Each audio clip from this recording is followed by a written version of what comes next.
မင်္ဂလာပါကျမတို့အခုမြို့မဈေးပေါ့ကလောမြို့မဈေးကိုသွားမှာဖြစ်ပါတယ် shopping ထွက်ပါမယ်အရန်အေးနေပါတယ်ရှင်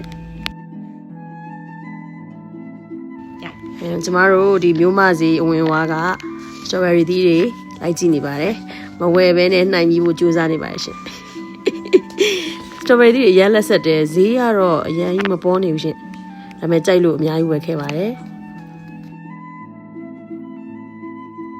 အခုကျမတို့ဒီမြို့မဈေးတွေကအစားတောက်တန်းနေမှာပေါ့နော်ကမ္ဘောဇာဆိုတဲ့ဆိုင်က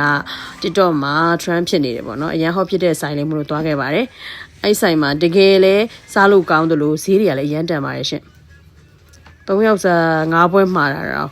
ကျမတို့1000ပဲကြပါတယ်တပွဲကို2000ပေါ့နော်ဘယ်ရဆဆရှမ်းဆဆတပွဲ2000ကြပါတယ်လက်ဆက်ပြီးတော့ပူပူနွေးနွေးစားရရန်ကိုရတာရှိပါတယ်နောက်ပြီးတော့ကျမတို့အထည်တန်းနေရှောက်ကြည့်ရရှင်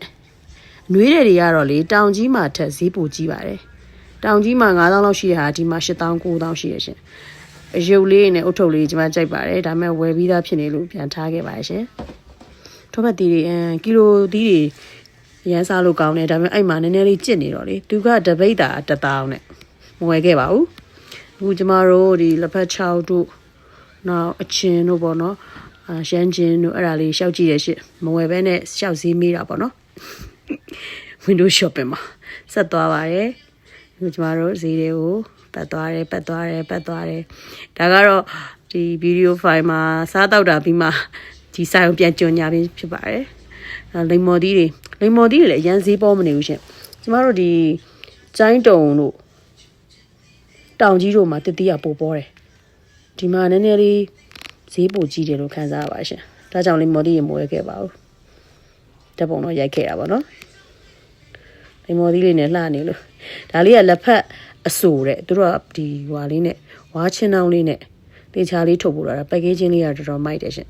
မဝယ်ခဲ့ပါဘူးရှင်လက်ဖက်မကြိုက်လို့ဝိုင်နေတော့ကြိုက်လို့ဝယ်ခဲ့ပါတယ်ဝိုင်နေဈေးရမ်းတက်တာပါတယ်အရသာတွေကတော့ဘယ်လိုရှိမယ်တော့မသိဘူးပေါ့နော် strawberry ဒီ